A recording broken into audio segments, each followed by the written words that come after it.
Hello সোনা জানরা, কেমন আছো? আশা করি তোমরা সবাই ভালো আছো। এই তো আমিও ভালো আছি। অনেক দিন হয়ে গেছে ডাবিং দিই না, এর জন্য আমি রিয়েলি সরি। আসলে আমার মাঝখানে অনেক সর্দি লেগে গেছিল আর ডাবিং করতে খুব খুব প্রবলেম হচ্ছিল। তো ভাবলাম কিছু ব্রেক থাকি। হ্যাঁ, আমি এমনিও অনেক লেট দিই, অনেক বেশি লেট দিয়ে ফেলি। আমি সরি, আমি রেগুলার হতে পারছি না। অ্যাকচুয়ালি ইউনিভার্সিটির অনেক চাপ থাকে, প্রেজেন্টেশন থাকে, যার মাধ্যমে বেশি চাপ নিয়ে ফেলি। তো আমাকে মাফ করো। আশা করি তোমাদেরকে নেক্সট টাইম থেকে আমি ডাবিং ভালোভাবে দিতে পারবো। তো বেশি কথা বলবো না, লেটস স্টার্ট আওয়ার স্টোরি। তোর নেশা পার্ট 8। ভালোবাসার মানুষকে সময় থাকতে কদর না করতে পারলে পরে কান্না করেও পাওয়া যায় না। পরের পার্টে কি হয় সেটা বলি। জাঙ্কুক তের রুমে যায় আর তে ঘুমিয়েছিল। জাঙ্কুক পরে কিছু না ভেবে নিজের রুমে চলে যায়। সকালবেলা তে ঘুম থেকে উঠে যত তাড়াতাড়ি সম্ভব রান্নাঘরে যেয়ে নাস্তা বানানো তৈরি করে দেয়। নাস্তা বানানো প্রায় শেষ পর্যায়ে, 10টা বেজে যায়। জাঙ্কুক ঘুম থেকে উঠে দেখে সব কিছু রেডি আর তেকে বলে, বাহ, আজ দেখি নাস্তা রেডি। তে সাইলেন্ট থাকে, কিছুই বলে না। জাঙ্কুক রেগে যায়। তখনও জাঙ্কুক দাঁড়িয়েছিল। জাঙ্কুক তের হাতের মুঠি ধরে বলে, আমি তোকে কিছু জিজ্ঞেস করেছি তাই না? হ্যাঁ, তোর কি করা উচিত বলতো? আহ, আহ, জি জি জি স্যার। হুম।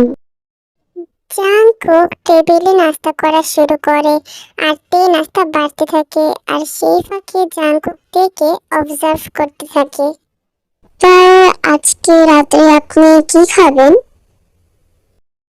আসলে কি তাই, আজকে আমি আয়ের বাসায় যাচ্ছি, তো ওইখানেই খাবো আর ওইখানেই থাকবো। ওকে। তে অনেকটা কষ্ট পায় আর মনে মনে বলে, প্লিজ জাঙ্কুক, যেও না, তুমি এখানেই থাকো, আমি তো তোমাকে ভালোবাসি। প্লিজ যেও না, তুমি এখানে থেকে আমাকে কষ্ট দাও, কিন্তু আমারই থাকো। আমি তোমাকে অন্য কারোর সাথে সহ্য করতে পারি না। প্লিজ জাঙ্কুক, যেও না, আমার বুকটা অনেক কষ্ট হয় জানো তো জাঙ্কুক। প্লিজ যেও না, আমার এখানে থাকো প্লিজ। তে মনের ভিতর কান্না করতে করতে কথাগুলো বলতে থাকে। এখন তোমার বলতে মানে মনের ভিতরে কেমনে কাঁদবে? আমরা যখন অনেক কষ্ট এক্সপ্লেইন করতে পারি না, তখন মনের ভিতরে একটা কষ্ট জমে, একটা চিল্লানো জমে। আসলে কেই বা তার ভালোবাসার মানুষকে অন্যজনের সাথে দেখতে পারবে? যেটাই হোক, ভালোবাসার মানুষ তো তার ওভার থিঙ্কিং এর মধ্যে এটা ভাবতে থাকবে যে এই মেয়েটা হয়তো বা বডি টাচ করছে, হয়তো বা ওর এই জিনিসটা টাচ করছে। মানে ভিতরে একটা না একটা আক্ষেপ থাকে। তো তের ভিতরে একটা এরকম আলাদাভাবে আক্ষেপ থাকে, ওভার থিঙ্কিং থাকে। জাঙ্কুক থেকে একটা কথা বলছিল, চলো ফ্ল্যাশব্যাকে যাই। এমনই এক সকাল, জেকে তেকে একটা কথা বলে, সেই সময় আর কি জেকে থেকে কষ্ট দিতে আর কি শুরু করে। তো কি বলে চলো শুনে আসি। এমনই এক সকালে জেকে তেকে বলে, তো আজকে তুমি রান্না বান্না করো না, আমি আয়ের বাসায় গিয়ে খাবো, বুঝলে? কেন যাবেন? আমি তোমাকে কৈফিয়ত দিতে বাধ্য নই যে। আমি বলেছি আপনি কেন যাবেন। আজীব তো, আমি তোকে কেন এক্সপ্লেন করবো? তুই আমার কে হসতে? হ্যাঁ। তে স্তব্ধ হয়ে যায়। তে ভাবতো জেকে যতই কষ্ট দিক, বাট হয়তো বা জেকে তাকে অনেক ভালোবাসে। কিন্তু আজ জেকে দেখে ভুল প্রমাণ করলো। আসলে জেকে তের না। এই ওয়ার্ডটাই কাফি ছিল তের কাছে বোঝার জন্য যে আসলে জেকে তার না। জেকে রেগে যায় আর বলে, কেন কেন বলবো তোকে আমি, হ্যাঁ? তেও ক্ষিপ্ত হয় আর বলে, আমি জানতে চাচ্ছি। কেন? জেনে তুই কি করবি? হ্যাঁ, তুই আমার বউ লাগিস নাকি জিএফ লাগিস? হ্যাঁ, কেন আমি হতে পারি না? কখনো হতে পারিস না। চেকের শান্ত গলায় কেউ একটু জোর পেল আর দুজনের কথায় কাটাকাটি লাগলো। ওই দিনইতে জাঙ্কুককে তার মনের কথা বলে ফেলে। আমি যা করি তুই জিগাবি কেন? হ্যাঁ, কারণ আমি আপনাকে কারোর সাথে সহ্য করতে পারি না জাঙ্কুক। But can? হ্যাঁ, বিকজ আই লাভ ইউ। তুই তোর যোগ্যতা দেখিয়ে দিলি রে। তোর আসলে তোর কি যোগ্যতা আছে? হ্যাঁ, তোর কি যোগ্যতা আছে আমার ওয়াইফ বা জিএফ হওয়ার? হ্যাঁ, তে পুরো সাইলেন্ট হয়ে যায়, কিছুই বলতে পারে না। আসলে কেউ যদি এই কথা বলে কেমনে কি সম্ভব, তাই না? এখন তোমরা বলবা যাতে তো ইংলিশ জানে না তো কেমনে জানলো? তো ফ্যাক্ট ইজ কিছু কিছু নর্মাল নর্মাল ইংলিশ জানে যারা জেকে তে সামনে বই আসতেছে। তো জেকে যেমন no, I know, I love you, এগুলো কমন জিনিস, তো এগুলাতে রিমেম্বারে আছে। হ্যাঁ, তো তে এগুলো জানে। আমি আগে ভাগে ক্লিয়ার কাট বলে দিলাম। ওকে, খালি গ্রিন টি টিন টি এইসব তের কাছে একটু কঠিন ব্যাপার, কিন্তু কিছু কিছু তের কাছে রিমাইন্ডার। ওকে, তো শুরু করলাম, গল্পে আসলাম। জাংকুক থেকে সাইলেন্ট দেখে হাসতে হাসতে বলে,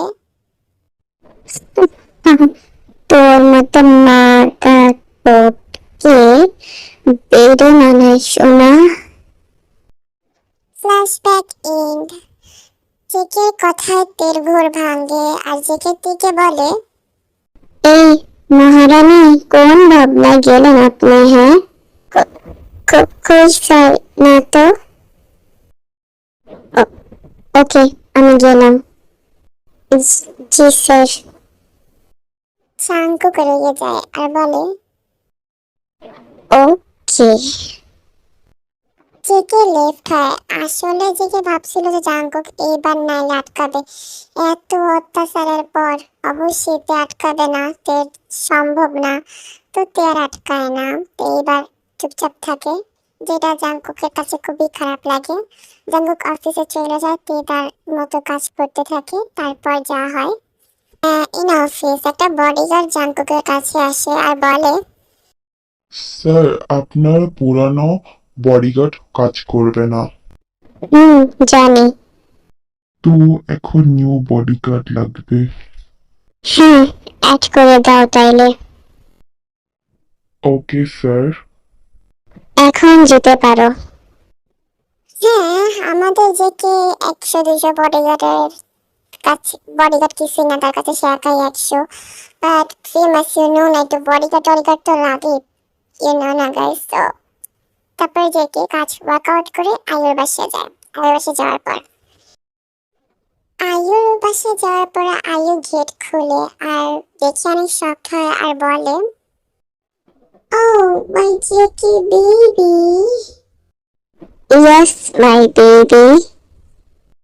তারপর আয়ু এন্ড জেকে হাগ করে এন্ড দেন জেকে আয়ুর বাসায় ঢুকে যায়। That's it. আমার নিজেই জেলাস ফিল হইতেছে আর কি। যাই হোক, আমাদের টিকুক আসবে, অবশ্যই আসবে। তে রান্না বান্না শেষে নিজের রুমে যায়। নিজের রুমে যে অনেক কষ্ট পায়। দেখে এসব কথা ভাবতে ভাবতে তে কান্না করে দেয়। কান্না করতে করতে তে ঘুমিয়ে পড়ে। ঘুমিয়ে যাওয়ার পরই সন্ধ্যা হওয়ার পর্যায়ে ঘুম থেকে আবার উঠে আসলে তে আজকে সকাল থেকে কিচ্ছু খায়নি, তো কিছু একটা খেয়ে নেয়। তবে জাংকুকের মেনশন একটা রুলস আছে যে জাংকুকের কিছু ধরা যাবে না পরিষ্কার করা ছাড়া, তের জন্য তো উল্টাটা বেশি মানা। যাই হোক, পাট্টে কিছু একটা খেয়ে নেয়। তের সাইডে কিছু একটা ছিল যেটা খেয়ে নেয় তে। তারপর তে নিচের রুমে চলে যায় আর গুনগুন করে তে ভাবতে থাকে আর গাইতে থাকে। তে কিন্তু অনেক সুন্দর গাইতে পারে। আজকে এই পর্যন্তই ছিল, আশা করি তোমাদের ভালো লেগেছে। আর হ্যাঁ, কমেন্টে বলবে। আমি তো কষ্ট করে ডাব করে, তোমরা একটু কমেন্ট করতে পারো না, খুবই কষ্ট লাগে। আশা করি তোমরা করবে। হ্যাঁ, আমি একটু রোমান্টিক টোন ইউজ করি না, next time I will try.